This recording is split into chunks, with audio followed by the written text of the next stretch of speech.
الرحیم نحمده ونصلی علی رسوله الکریم۔ بہت سارے حضرات نے یہ مسئلہ پوچھا ہے، کیا موبائل میں قرآن پاک کو دیکھ کر پڑھ سکتے ہیں، اور موبائل میں جب قرآن پاک ہو تو اس موقع پر اس کے چھونے کا کیا حکم ہے، اور اس کو بیت الخلاء وغیرہ میں بھی رکھ کر لے جا سکتے ہیں یا نہیں۔ تو سب سے پہلی بات کہ کیا قرآن پاک کو موبائل پر دیکھ کر پڑھ سکتے ہیں، اس میں اس کا جواب یہی ہے کہ جس طریقے سے کسی جگہ کتاب پر لکھا ہوا ہو، کاغذ پر لکھا ہوا ہو، جس طریقے سے اس میں دیکھ کر ہم قرآن پاک کو پڑھ سکتے ہیں،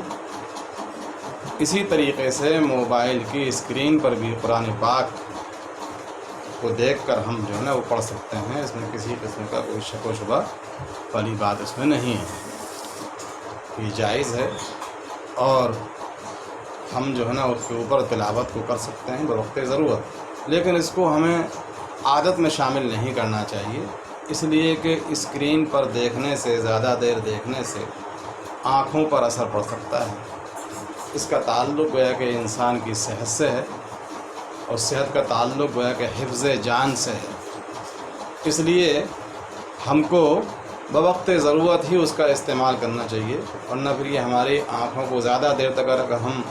قرآن پاک کی تلاوت اس میں کرتے ہیں تو اس سے آنکھوں کو نقصان پہنچ سکتا ہے۔ چونکہ قرآن پاک کی تلاوت ایک ایسی چیز ہے کہ اس کو کثرت سے کرنا چاہیے، جب کثرت سے کرنا چاہیے تو پھر ہم کو جو عام طور سے جو قرآن پاک ہیں چھپے ہوئے، انہی میں دیکھ کر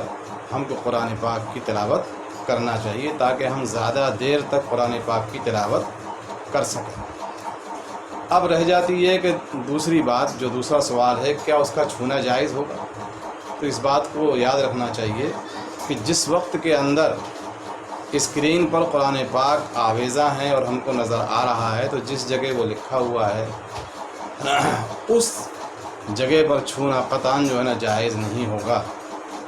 قرآن پاک کی طریقے پر اس کا حکم ہوگا، اور اس کو ہم بغیر وضو ہم نہیں چھوئیں گے۔ چنانچہ اس کے بارے میں ہم دیکھتے ہیں کہ عالمگیری کے اندر صفحہ نمبر 39، عالمگیری کتاب ہے، صفحہ نمبر 39 جلد نمبر 1 کے اندر لکھا ہوا ہے،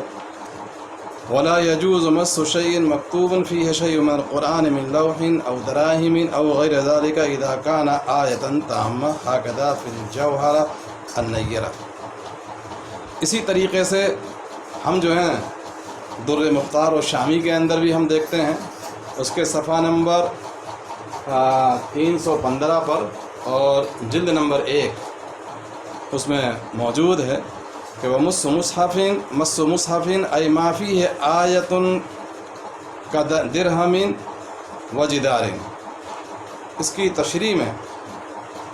علامہ شامی رحمہ اللہ لکھتے ہیں، لیکن لا يحرم في غير المصحف الا بالمكتوب اي موضع الكتابة كذا في باب الحيض من البحر، یعنی جس جگہ پر قرآن پاک لکھا ہوا ہے اس جگہ پر چھونا جو ہے نا وہ بغیر وضو کے جائز نہیں ہے، جیسا کہ میں نے آپ کے سامنے ان دو کتابوں کے حوالے سے یہ بات لکھی ہے۔ تاہم اب تیسری بات رہ جاتی ہے کہ جب قرآن پاک اس پر آویزہ نہیں ہے، اور ہم نے اس کی اسکرین کو آن نہیں کر رکھا ہے، اور اس میں قرآن پاک آویزہ نہیں ہے، کھلا ہوا نہیں ہے، وہ سوئچ آف ہے یا کوئی دوسری چیز اس پر موجود ہے، تو پھر ایسے موقع پر اس میں کوئی حرج نہیں ہے، ہم اس کو بغیر وضو کے بھی گویا کہ چھو سکتے ہیں، اور اس کو ہم بیت الخلاء وغیرہ میں سوئچ آف کر کے اگر ہم لے جاتے ہیں تو اس کو لے کر جا بھی سکتے ہیں، اس میں بھی کوئی حرج نہیں ہے، چونکہ اس وقت کے اندر قرآن پاک اس کی اسکرین پر جو ہے نا وہ کھلا ہوا نہیں ہے، اس لیے اس وقت میں قرآن کا وہ حکم گویا کہ اس کے اوپر نہیں لگے گا۔ قرآن پاک کا حکم گویا کہ صرف اس وقت کے اندر اس پر عائد ہوگا جب کہ اسکرین پر قرآن پاک جو ہے نا وہ کھلا ہوا ہو، تو پھر ہم کو اس وقت میں اس جگہ پر جو ہم کو نہیں چھونا چاہیے۔ واللہ اعلم بالصواب۔